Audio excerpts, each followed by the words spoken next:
அன்புக்குரியர்களே, நம்மளுடைய இந்த லெந்து நாட்களுடைய தியானம் தொடர்ந்து 40 நாட்கள் நாம் நடத்த திட்டமிட்டிருக்கிறோம். குறிப்பாக நாம் ஏற்கனவே அறிந்த வண்ணமாக சிலுவை நோக்கிய பயணம் என்கின்ற தலைப்பின் கீழாக இந்த தியானத்தை கொண்டு செல்ல நாம் முயற்சி செய்கின்றோம். அதிலும் ஆண்டவரின் படைப்பு முதல் அவருடைய உயிர்த்தெழுதல் வரையிலே அவருடைய மீட்பின் திட்டத்தை குறித்து நம்ம ஆய்வு செய்து ஆண்டவர் எப்படி ஆதியாகமம் முதற்கொண்டு நற்செய்தி நூல் வரையிலே இந்த படைப்பையும் உயிர்த்தெழுதல் வரையிலான இந்த காலகட்டத்தில் மக்களுடைய வாழ்க்கையில் மீட்பு என்பது எவ்வளோ முக்கியமான ஒன்றாக இருந்திருக்கிறது, நம்மை மீட்கும்படியாக கிறிஸ்து ஏன் அவதரித்தார் என்பதை குறித்தும் இந்த லெந்து நாட்களிலே நாம் ஆழ்ந்து சிந்திக்க இருக்கின்றோம். இது ஒரு எக்ஸிஜிட்டிக்கலான ஒரு அகழ்வுரை செய்யப்பட்ட ஒரு அருளுரையாக, ஒரு மெடிடேஷனாக இதை கொண்டு செல்ல விரும்புகின்றேன். குறிப்பாக ஒவ்வொரு நாளும் ஒவ்வொரு தலைப்பின் கீழாக நாம் சிந்திக்க இருக்கின்றோம். இந்த நாளுக்கான தலைப்பு என்று நாம் பார்ப்போம் என்றால், walking with God brings life. ஆண்டவரோடு தேவனோடு நடக்கும்போது நமக்கு வாழ்வை கொண்டு வருகிறது என்கின்ற தலைப்பின் கீழாக சிந்திக்க இருக்கின்றோம். இதற்கு ஆதாரமாக வேத பகுதியை நாம் வாசிக்க கேட்போம். ஆதியாகமம் முதல் அதிகாரம் வசனங்கள் 1 முதல் 10 வரை. லெந்து நாட்கள் அப்படின்னோடனே நிறைய பேர் நிறைய ஃபாஸ்டிங், நிறைய காரியங்களை நம்ம யோசித்து இந்த நாளை தொடங்கியிருப்போம். இன்றைக்கி நிறைய நேரங்களில் இந்த ஃபாஸ்டிங் இருக்கிறது குறித்தும் லெந்து நாட்களை அனுசரிக்கிறது குறித்தும் நிறைய மாற்று கருத்துக்கள் கிறிஸ்தவர்கள் மத்தியிலே இருக்கிறது. இது பைபிளில் இருக்கா, இது நம்ம செய்யணுமா, ஏன் இதை நம்ம செய்யணும் அப்படின்ற நிறைய பேர் கேள்வி கேட்கக்கூடியவர்கள் இருக்கிறார்கள். இதுக்கு நான் பிற்பாடு பதிலளிக்கிறேன். இந்த லெந்து நாட்கள், குறிப்பாக இந்த நாள் நம்முடைய கிறிஸ்தவ கேலண்டரில் ரொம்ப முக்கியமான நாள். இதை நம்ம ஆஷ் வெனஸ்டேயாக, சாம்பல் புதனாக இதை நாம் அனுசரிக்கிறது வழக்கம். குறிப்பாக ஆண்டவர் மனிதனை மண்ணிலிருந்து உருவாக்கினார். அதனால தான் இன்னைக்கு முதல் நாளே இந்த படைப்பின் வரலாற்றிலிருந்து இதை தொடங்கணும்னு யோசித்தேன். ஆண்டவர் உங்களையும் என்னையும் அவர் உருவாவதற்கு காரணமாக இருந்த முதல் மனிதன் என சொல்லப்படுகிற ஆதாமை ஆண்டவர் மண்ணிலிருந்து உருவாக்கினார். உருவாக்கி சொல்லும்போது அழகான அந்த வார்த்தை இருக்கிறது, நீ மண்ணில் எடுக்கப்பட்டவன், நீ மண்ணுக்கே திரும்புவாய் என்பது தான் அங்கே ரொம்ப முக்கியமான ஒரு உண்மை. இன்றைக்கி இந்த உலகத்தில் நாம் எவ்வளோ பெரிய வசதி நிறைந்தவர்களாக, பணக்காரர்களாக, அதிகாரம் நிறைந்தவர்களாக, இல்லை நம்ம யாராக வேணால் இருக்கலாம். ஆனால் நம்முடைய வாழ்க்கை மறுபடியும் ஒரு நாளைக்கு முடிவுக்கு வரும். அந்த முடிவுக்கு வரும்பொழுது நம்மளுடைய சரீரமானது மண்ணுக்கு திரும்ப போகுது என்பது நிச்சயம்.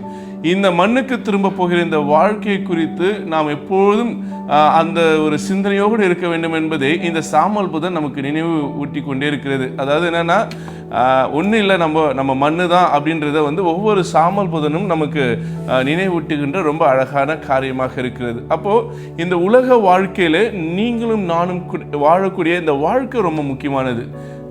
நம்ம எப்படி ஆவிக்குரிய வாழ்க்கையில் வாழ்ந்திருக்கிறோம், அடுத்தவர்களுக்கு எப்படிப்பட்ட ஒரு கிறிஸ்தவ ஜீவியத்தை நம்ம ஜீவித்திருக்கிறோம் என்பதை இந்த வாழ்வு நமக்கு ஒரு சாட்சியாக வைக்கிறது. அப்போது இதை உணர்ந்தவர்களாக நம்முடைய வாழ்க்கையில் செயல்பட இந்த லெந்து நாட்கள் நமக்கு நினைவூட்டக்கூடிய நாட்களாக இருக்கிறது. பொதுவாகவே லெந்து நாட்கள் அப்படின்னாலே அதுக்கு நிறைய பெயர்கள் உண்டு. அது என்ன சொல்லுவாங்கன்னா, தபசு நாட்கள் சொல்லுவாங்க.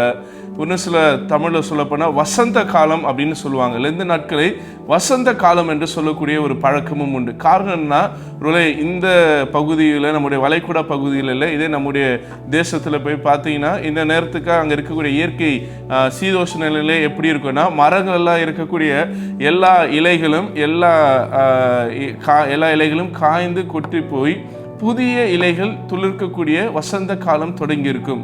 அதுபோல கிறிஸ்தவ வாழ்க்கையிலே நமக்கு வசந்த காலம் என்பது ரொம்ப முக்கியமான ஒன்றாக இருக்கிறது. இந்த வசந்த காலம் எதற்கென்றால், நம்ம கிட்ட இருக்கின்ற காய்ந்து போன, செத்து போன இலைகளை நாம் உதிரிவிட்டு புதிய இலைகளை உருவாக்குவதற்கான முயற்சி தான் இந்த வசந்த காலம். அப்படின்னா நம்ம கிட்ட இருக்கிற பழைய பாவங்கள், நம்மக்கிட்ட இருக்கிற தவறான செயல்கள், தவறான காரியங்களை இந்த லெந்து நாட்கள் என சொல்லப்படுகிற வசந்த நாட்களிலே தூக்கி எறிந்து விட்டு ஒரு புது மனிதனாக ஆண்டவர் இயேசுக்குள் ஒரு புது வாழ்வை வாழ்வதற்கு இந்த லெந்து நாட்கள் நம்மை அழைக்கிறது. அப்போது இந்த லெந்து நாட்களாக கால் எடுத்து வைத்திருக்கிற நம்ம நிறைய பொருத்தனைகளை மேற்கொண்டிருப்போம். குறிப்பாக நிறைய பேர் பார்த்தீங்கன்னா மாமிசம் சாப்பிட மாட்டாங்க, நான்வெஜ் சாப்பிட மாட்டாங்க. ஒரு சிலர் மற்ற காரியங்களுக்கு நேரம் செலவழிக்க மாட்டாங்க. பொழுதுபோக்கு காரியங்கள், டிவி பார்க்குறது, இந்த சோசியல் மீடியாவில் இருக்கிறது. ஒரு சிலர் பெண்கள் பார்த்தீங்கன்னா ஊர்லலாம் பார்த்தீங்கன்னா பூ வைக்க வைக்க மாட்டாங்க. இந்த மாதிரி நிறைய காரியங்கள் நமக்கு எதெல்லாம் பிடிக்குமோ இந்த நாட்களில் அதை ஆண்டவருக்காக விட்டு விடுவது என்பது இந்த லெந்து நாட்களில் ரொம்ப அழகான ஒரு பண்பு. இன்னைக்கு அதை செய்வதற்கு நிறைய பேர் மனம் இல்லாதனால அதுக்கு நிறைய மாற்று கருத்துக்களை கொண்டு வருகிறார்கள். அதை வேதத்தின் ஆழத்திலிருந்து உங்களிடத்திலே நான் தொடர்ந்து விளக்க ஆசைப்படுகின்றேன். இப்போ இந்த லெந்து நாட்களை நம்ம புரிந்து கொள்ளணும் அப்படின்னா முதல்ல நம்ம புரிந்து கொள்ள வேண்டியது படைப்பை, கிரியேஷன். அப்போ கிரியேட்டர் அப்படின்றவர் ஒருத்தர் இருக்கிறார். கிரியேட்டர் இல்லாமல் கிரியேஷன் கிடையாது. அதாவது படைப்பாளர் இல்லாமல் படைப்புகள் கிடையாது. அப்போ இந்த உலகம் ஒருவரால் படைக்கப்பட்டிருக்கிறது. அந்த படைப்பாளர் தான் நாம் யாவரும் வணங்கக்கூடிய நம்முடைய பிதாவாகிய தேவனாக இருக்கிறார். இந்த ஆதியாகமம் 1 அதிகாரம் 1 வசனம் இப்படியாக தொடங்குகிறது. ஆதியிலே தேவன் வானத்தையும் பூமியும் சிருஷ்டித்தார். எபிரேயத்தில் சொல்லுவாங்க பெரேஷித் பாரா ஏலோஹிம் அப்படின்னு. அப்பனா இந்த உலகத்தின் படைப்புக்கு முதலாகவே படைப்பாளர் இருக்கிறார். அப்போ the God is already existing one. கடவுள் என்பவர் ஏற்கனவே இங்கே வாழ்ந்து கொண்டிருக்கிறவர், இருக்கக்கூடிய ஒருவராக இருக்கிறார். அப்போ இந்த படைப்புக்கெல்லாம் எதுதான் தொடக்கம்னா ஆண்டவர் தான் தொடக்கமாக இருக்கிறார். The God is the starting point of every creation. அவர் இல்லாமல் ஒன்றும் படைக்கப்படவில்லை என்பதை நாம் புரிந்து கொள்ள வேண்டியதாக இருக்கிறது. அதாவது ஒன்றுமில்லாமல் எல்லாவற்றையும் உருவாக்கினவர் ஆண்டவர், நம்முடைய தேவனாகிய கர்த்தர். அதை நம்ம இந்த காலை வேளையிலே உள்ளத்திலிருந்து நாம் ஒப்புக்கொள்ள வேண்டிய ஒரு காரியமாக இருக்கிறது. பொதுவாகவே இன்னைக்கு ஆஷ் வெனஸ்டே அப்படின்னு சொல்லும்போது நம்மளுடைய பாரம்பரிய திருச்சபைகளும் சரி, நம்முடைய மூதாதைய திருச்சபைகள், அதாவது ரோம கத்தோலிக்க திருச்சபைகளும் கூட ஆங்கிலிக்கன் திருச்சபைகளில் இந்த பழக்கம் உண்டு. என்னன்னா, இந்த சாம்பலை எரித்து போன வருடம் பயன்படுத்திய குருத்தொலையை இந்த வருடம் கொண்டு வந்து அதை எரித்து அதோடைய சாம்பலை நெற்றியிலே போட்டு நீ மண்ணிலிருந்து எடுக்கப்பட்டவன் மண்ணுக்கே திரும்புவாய் அப்படின்னு சொல்லுவாங்க. ஏன் அப்படின்னா நாம் நினைவு கூறப்பட வேண்டியதாக இருக்கிறது. நம்முடைய படைப்பின் வரலாற்றை நாம் திரும்பி பார்க்க வேண்டியதாக இருக்கிறது.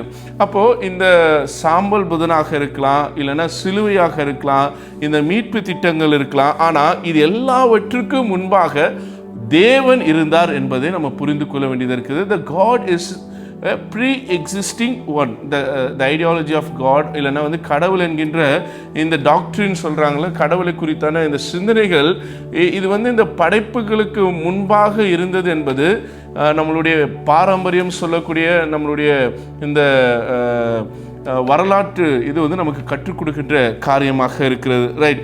இந்த ஒரு புரிதலோடு இந்த படைப்பை நம்ம அணுகவும் என்றால் walking with God restores meaning, identity and purpose. இப்போ தேவன் எதற்காக இந்த படைப்புகளை உருவாக்கினார்? எதற்காக ஆண்டவர் ஆதாமையும் ஏவாளையும் உருவாக்கி அவர் வழியாக மனித குலத்தை ஏன் ஆண்டவர் உருவாக்கணும் அப்படின்ற கான்செப்டை புரிந்து கொள்ளணும்னா, நம்ம தூரமாக நின்று இதை பார்த்தா நம்மளால் புரிந்து கொள்ள முடியாது. ஆண்டவரோடு தேவனோடு இணைந்து பயணித்தால் only when we walk with God, then only we can understand the concept of creation and the purpose of creation and the identity of human being. ஏன் மனிதன் படைக்கப்பட்டான், என்ன நோக்கத்தோடு படைக்கப்பட்டான், அவனுடைய உலகத்தின் படைப்புக்கான பர்பஸ் என்ன என்பதை நாம் ஆண்டவரோடு இருந்தால் மட்டும்தான் நாம் புரிந்து கொள்ள முடியும். இன்னைக்கு நிறைய தியரி உலகத்தில் இருக்கிறது. படைப்புகளை குறித்து பார்க்கும் பொழுது பிக் பேங் தியரி சொல்கிறாங்க, டார்வினுடைய தியரி சொல்கிறாங்க, இப்படி ஏகப்பட்ட தியரி இருக்கிறது. ஆனால் இவை எல்லாவற்றுக்கும் சாத்தியக்கூறு ரொம்ப கம்மியான இருக்கிறது. ஆனால் இந்த படைப்பு ஒரு மனிதனிலிருந்து மனுக்குலம் உருவாக்கப்பட்டது என்பதை அறிவியலும் ஒப்புக்கொண்டிருக்கிறது, நம்முடைய சமயங்களும் ஒப்புக்கொண்டிருக்கிறது. தேவன் ஆதாம் வழியாக இந்த படைப்பு எல்லாவற்றையும் மனுக்குலத்தை உருவாக்கினார் என்பது மறுக்க முடியாத ஒரு உண்மையாக இருக்கிறது. ரைட். இப்போ இந்த படைப்பின் நோக்கத்தை உணர்ந்து கொள்ள வேண்டும் என்றால் 2ஆம் வசனத்துக்கு நேராக நம்ம திருப்பிக் கொள்ளலாம். இதை நான் கொஞ்சம் பைபிள் ஸ்டடியாக ஒரு ஆழ்ந்த ஒரு திருமறை செய்தியாக கொண்டு செல்லணும்னு யோசிக்கிறேன். இந்த படைப்பை பொறுத்த மட்டும் இந்த 2ஆம் வசனம் இப்படியாக எழுதப்பட்டிருக்கிறது: பூமியானது ஒழுங்கின்மையும் வெறுமையாய் இருந்தது. இது எபிரேயத்தில் எப்படி சொல்லுவாங்கன்னா, before the creation the existing world, இந்த உலகம் இருந்திருக்கிறது. அது எப்படி இருந்திருக்கிறது என்றால், அவுட் ஆஃப் தொகு வா புகு அப்படின்வாங்க. தொகு வா புகு அப்படின்ற எபிரேய பதம் பயன்படுத்தப்படுகிறது. இந்த தொகு வா புகு அப்படின்ற எபிரேய பதத்துக்கு என்ன விளக்கம் கொடுக்குறாங்கன்னு பார்த்தீங்கன்னா, வேஸ்ட் அண்ட் வாய்ட் அப்படின்னா, இந்த உலகம் படைப்பதற்கு முன்பாக, தேவன் இந்த உலகத்தை படைப்பதற்கு முன்பாக இந்த உலகம் எப்படி இருந்ததுன்னு பார்த்தீங்கன்னா, அது வெறுமையாக இருந்தது, அது ஒழுங்கின்மையாக இருந்தது. அப்போ ஏதோ ஒன்று இங்கே சரியில்லை, அது வெறுமையாக இருக்கிறது என்பதை தேவன் உணர்கிறார். அதை சரிப்படுத்த வேண்டும், அந்த ஒழுங்கின்மையான காரியத்தை ஒழுங்குபடுத்த வேண்டும் என்பதுதான் தேவனுடைய படைப்பின் திட்டமாக இருக்கிறது. He wanted put order in the creation. அதாவது இந்த படைப்பு ஒழுங்கின்மையாக இருக்கிறது, இதில் அந்த ஆர்டர்னஸ் என்பது இல்லை என்பதை தேவன் உணர்கிறார். அப்போ இந்த படைப்புகளை ஒரு ஆர்டருக்குள்ளாக, ஒரு ஒழுங்குக்குள்ளாக கொண்டு வருகிறார். அப்போது ஒழுங்குக்குள்ளாக கொண்டு வரும்போது அங்கே வெறுமையாக இருக்கிற காரியங்களை எடுத்து போடுவதற்காக சிலவற்றை கொண்டு வருகிறார். அதுதான் அந்த 6 நாள் படைப்பாக இருக்கிறது. ஏன் தேவன் இந்த காரியத்தை செய்கிறார் என்றால், the earth was formless and empty, yet the Spirit of God hovered on the water அப்படின்னு போடப்பட்டிருக்கிறது. அதாவது ஆழத்தின் மேல் இருள் இருந்தது, தேவ ஆவியானவர் ஜலத்தின் மேல் அசைவாடி கொண்டிருந்தார். இந்த வாய்ட், இந்த ஆர்டர்லெஸ், இந்த தன்மையின் மீது தேவன் கண்ட்ரோல்டாக வைத்திருக்கிறார். அப்போ இந்த உலகமும் சரி, இந்த உலகத்தின் படைப்பும் சரி, இது எல்லாவற்றுக்கும் முன்பாகவே தேவன் இவை எல்லாவற்றையும் தன்னுடைய கண்ட்ரோலில் வைத்திருக்கிறார் என்பதை இந்த 2ஆம் வசனம் நமக்கு கற்றுக் கொடுக்கிறது. அப்போ தேவ ஆவியானவர், தேவன் எல்லாவற்றையும் ஒரு ஆர்டருக்குள்ளாக கொண்டு வருகிறார். வெறுமையானதை நிரப்புகிற ஒரு நிகழ்வு தான் இந்த கிரியேஷன் ஸ்டோரி என்பதை நம்ம புரிந்து கொள்ள வேண்டியதாக இருக்கிறது. இந்த லெந்து நாட்களை தொடங்கி இருக்கிறோம். இப்போ படைப்பு ஒரு தொடக்கம். We see the creation as a beginning. This Ash Wednesday, இந்த சாமல் புதன் என சொல்லப்படுகின்ற இந்த லெந்து நாட்களின் முதல் நாளும் இது ஒரு தொடக்கமாக இருக்கிறது. ஒருவேளை நம்முடைய வாழ்க்கையில இந்த நாளுக்கு முன்னாடி நம்முடைய வாழ்க்கையில வெறுமை இருந்திருக்கலாம், இந்த நாளைக்கு முன்னாடி நம்முடைய வாழ்க்கையில வாய்ட்னஸ் இருந்திருக்கலாம், ஆர்டர்லெஸ்னஸ் இருந்திருக்கலாம். ஆனால் இந்த நாளுக்கு பிறகு நாம் தேவனிடத்தில் நம்மை ஒப்பு கொடுக்கும் பொழுது ஆண்டவர் நம்முடைய வாழ்வை, வெறுமையாக இருக்கக்கூடிய இந்த வாழ்வை நிறைவாக மாற்ற வல்லவராக இருக்கிறார். இந்த காலை வேளையிலே என் வாழ்க்கை வெறுமையாக இருக்கிறது, என் வாழ்க்கை எந்த பக்கம் திரும்பினாலும் ஒரு வாய்டாக இருக்கிறது, இது பர்பஸ்லெஸ் ஆஃப் லைஃப் அப்படின்னு நீங்கள் யோசிச்சிங்கன்னா, என் வாழ்க்கை நோக்கமில்லாத ஒரு வாழ்க்கையாக இருக்கிறது என்று நீங்கள் யோசிப்பீர்கள் என்றால், இந்த காலை வேளையிலே ஆண்டவர் நமக்கு கொடுக்கின்ற ஒரு சத்தியம், ஒரு உண்மை என்னவென்றால், இல்லை, உன் வாழ்க்கை வெறுமையாக இருந்தாலும் சரி, உன் வாழ்க்கையில் ஒழுங்கின்மை இருந்தாலும் சரி, இந்த படைப்பை நிறைவாக்கின நான், இந்த படைப்பை எல்லாவற்றையும் நான் ஒரு ஆர்டருக்குள்ளாக, ஒரு ஒழுங்குக்குள்ளாக கொண்டு வந்த நான், உன் வாழ்க்கையும் நான் நிறைவாக்குவேன், உன் வாழ்க்கையும் அந்த ஒழுங்குக்குள்ளாக கொண்டு வருவேன் என்பதுதான் இந்த லெந்து நாட்களின் தொடக்க நாளில் ஆண்டவர் கொடுக்கக்கூடிய மிக உண்மையான ஒரு சத்தியமாக இருக்கிறது. ரைட். அப்போ இதை உள்வாங்கியவர்களாக இந்த நாளை நாம் தொடங்குவோம். 2வது குறிப்புக்குள்ளாக கடந்து செல்ல யோசிக்கின்றேன். அதே ஆதியாகமம் 1 அதிகாரத்திலே நாம் வாசிப்போம் என்றால் 3ஆம் வசனம் இப்படியாக அது எழுதப்பட்டிருக்கிறது. தேவன் வெளிச்சம் உண்டாக கடவது என்றார், வெளிச்சம் உண்டாயிற்று. ஏன் தேவன் வெளிச்சம் வேண்டும் என்று கேட்டார் என்றால், அந்த 2ஆம் வசனத்தில் அதுக்கான பதில் இருக்கிறது. ஆழத்தின் மேல் இருள் இருந்தது. அப்போ இந்த இருள் எதற்கு அடையாளம் என்றால், இந்த இருள் என்பது ஒரு நோக்கமற்ற வாழ்வுக்கும் ஒரு பயத்தின் வாழ்வுக்கும் அடித்தளமாக இருக்கிறது. இந்த படைப்பெல்லாம் படைப்பதற்கு முன்னாக இருக்கிற இருளை தேவன் போக்கணும், அதை எடுத்து போடணுன்றது அவருடைய நோக்கமாக இருக்கிறது. ஏனென்றால் இருளுக்கும் வெளிச்சத்திற்கும் சம்மதம் கிடையாது. எங்கே வெளிச்சம் இருக்கிறதோ அங்கே இருள் இருக்காது.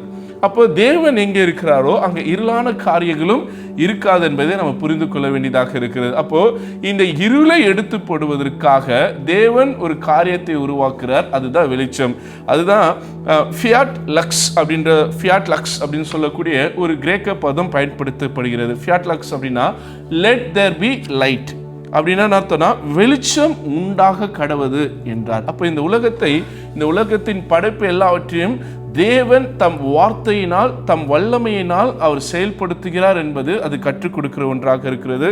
God creates through his word. when he speaks reality changes. அப்படின்னா நம்முடைய வாழ்க்கையில் ரியாலிட்டின்னு ஒன்று இருக்கிறது.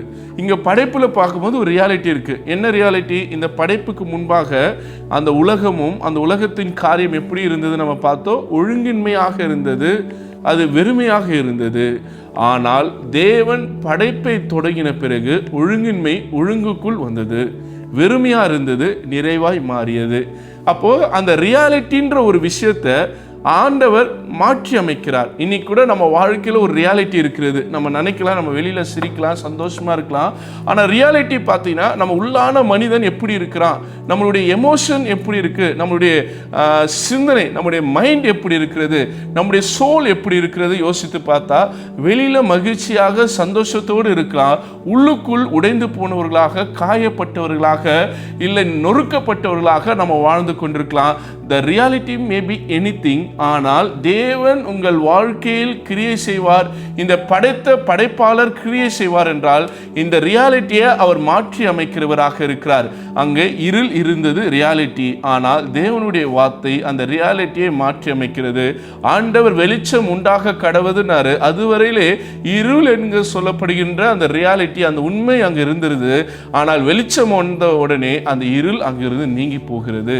இன்னைக்கும் ஆண்டவருடைய வார்த்தை இந்த காலை வேளையிலே உங்கள் வாழ்க்கையில் கிரியை செய்ய வேண்டும் என்றால் அந்த ரியாலிட்டியை நம்ம உணர்ந்து கொள்ள வேண்டியதாக இருக்கிறது.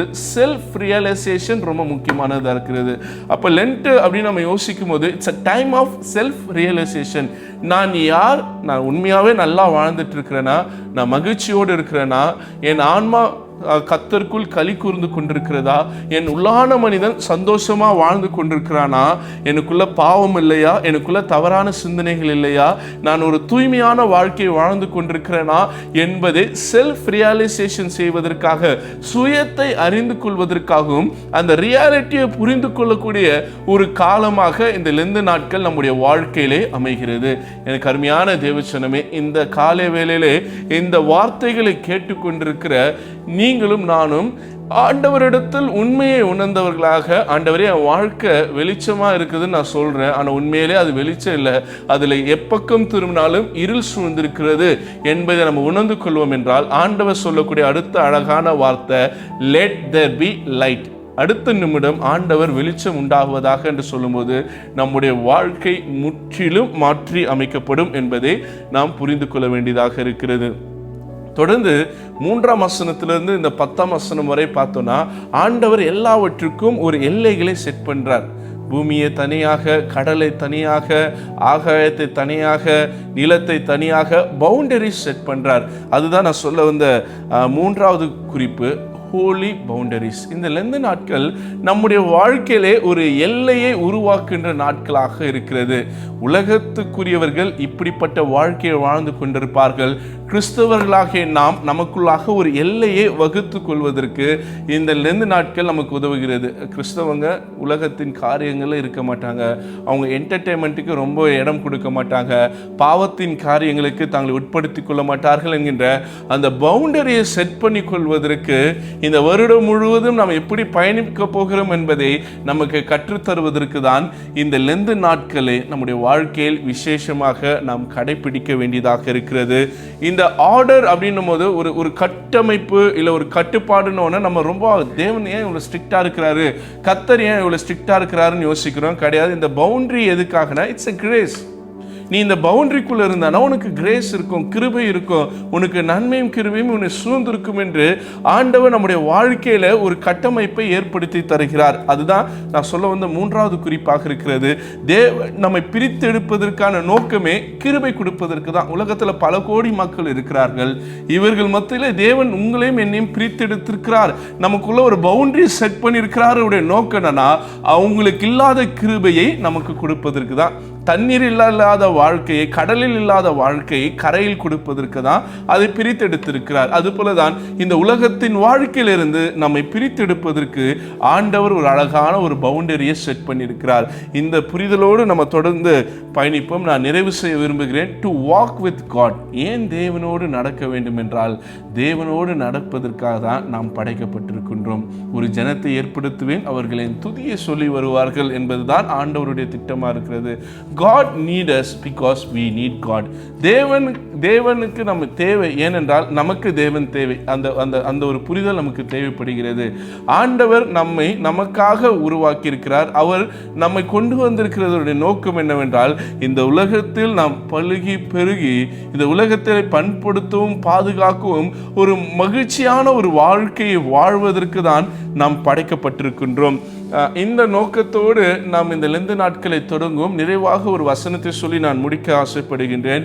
ஒருவேளை இந்த லெந்து நாட்கள் அவசியமா, இதில் நாட்களில் நம்ம உபவாசம் செய்யணுமா அப்படின்னு யாராவது உங்களிடத்துல கேள்விகளை எழுப்புவார்கள். ஒருவேளை இன்னைக்கு ஒரு 58 பேர் மேலே நம்ம இங்கே கூடியிருக்கிறோம். இதில் கூட நிறைய பேருக்கு அந்த டவுட் இருக்கலாம், இந்த லெந்து நாட்கள் ஏன் நம்ம அனுசரிக்கணும் அப்படின்னா, ஒரு வசனத்தை மட்டும் நான் வேதத்திலிருந்து கோட் பண்ண ஆசைப்படுகின்றேன். யோவேல் 2ஆம் அதிகாரம் 12-13 இப்படியாக எழுதப்பட்டிருக்கிறது. ஆதலால் நீங்கள் இப்பொழுது உபவாசத்தோடும் அழுகையோடும் புலம்பலோடும் உங்கள் முழு இருதயத்தோடும் என்னிடத்தில் திரும்புங்கள் என்று கர்த்தர் சொல்லுகிறார். நீங்கள் உங்கள் வஸ்திரங்களை அல்ல உங்கள் இருதயங்களை கிழித்து உங்கள் தேவனாகிய கர்த்தரிடத்தில் திரும்புங்கள். The Lent is a time to return to the God. Lent is a time to renewal. நம்மை நாம் புதுப்பித்துக் கொள்ளுகின்ற காரியமாக இருக்கிறது. ஒருவேளை இந்த 40 நாட்கள் தவிர்த்து 325 நாட்கள் இருக்குதுன்னு வச்சுக்கோங்களேன், இல்லை 300 நாட்கள் இருக்குது வைத்துக்கொள்ளுங்க. இந்த நாட்கள் நம்ம எப்படி வாழ்றோன்றது ரொம்ப முக்கியம். அப்போ இந்த வாழ்க்கை நம்ம பரிசுத்தமாக வாழணும்னா இந்த 40 நாள் நமக்கு ஒரு ட்ரைனிங் பீரியடாக இருக்கிறது. It's a battle period, it's a battle time. இந்த 40 நாள் நம்ம கர்த்தருக்குள் நம்ம பலப்படுத்திக்கிட்டோம் அப்படின்னா மீதி இருக்கிற நாட்களை நாம் இன்னும் பரிசுத்தமாக வாழ தேவனுடைய கிருபை இருக்கிறது. ஒருவேளை நம்ம தூரம் போயிருக்கலாம், உலகத்தின் காரியங்களுக்கு பின்னாடி போயிருக்கலாம். ஐயோ, ஆண்டவரிடத்துல திரும்பி வரணும், எனக்கு வாய்ப்பு இல்லைன்னு நீங்கள் அழுது புலம்புவீர்கள் என்றால், நீங்கள் அழுது புலம்பி உபவாசத்தோடு நாம் திரும்பி வருவதற்கான நாட்களாக இந்த உபவாச நாட்களை ஆண்டவர் ஏற்படுத்தியிருக்கிறார். வேதத்தில் நிறைய பேர் 40 நாட்கள் உபவாசம் இருந்திருக்கிறாங்க, நம்ம பார்த்துருக்கிறோம். ஏன் ஆண்டவர் இயேசுவே தன்னுடைய ஊழியத்திற்கு முன்பாக தன்னை பலப்படுத்திக் கொள்வதற்காக வனாந்திரத்தில் 40 நாள் தன்னை ஆயத்தப்படுத்தி கொண்டார்.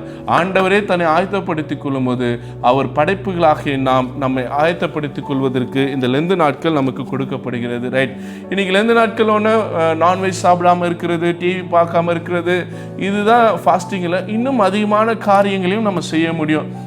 டிஜிட்டல் ஃபாஸ்டிங் ரொம்ப முக்கியமானதாக இருக்கிறது நம்முடைய வாழ்க்கையில். என்ன உட்பட நான் சொல்கிறேன், நிறைய பேர் இன்றைக்கி இந்த ஸ்க்ரீன் முன்னாடி தான் நின்றுட்டுருக்கோம். ஸ்க்ரீனை, அதாவது நிறைய மினிஸ்ட்ரிஸ் இருக்கிறது, நிறைய ministering, healing ministering, preaching ministering. ஆனால் இந்த டச்சிங் மினிஸ்ட்ரி ரொம்ப முக்கியமானதாக இருக்குது எல்லார் கையில். என்னென்னா ஃபோனை எப்போ பாரு டச் பண்ணிகிட்டே இருக்கிறது, அது ஸ்க்ரோல் பண்ணிக்கிட்டே இருக்கிறது, ஃபீட்ஸ் பார்த்துக்கிட்டே இருக்கிறது.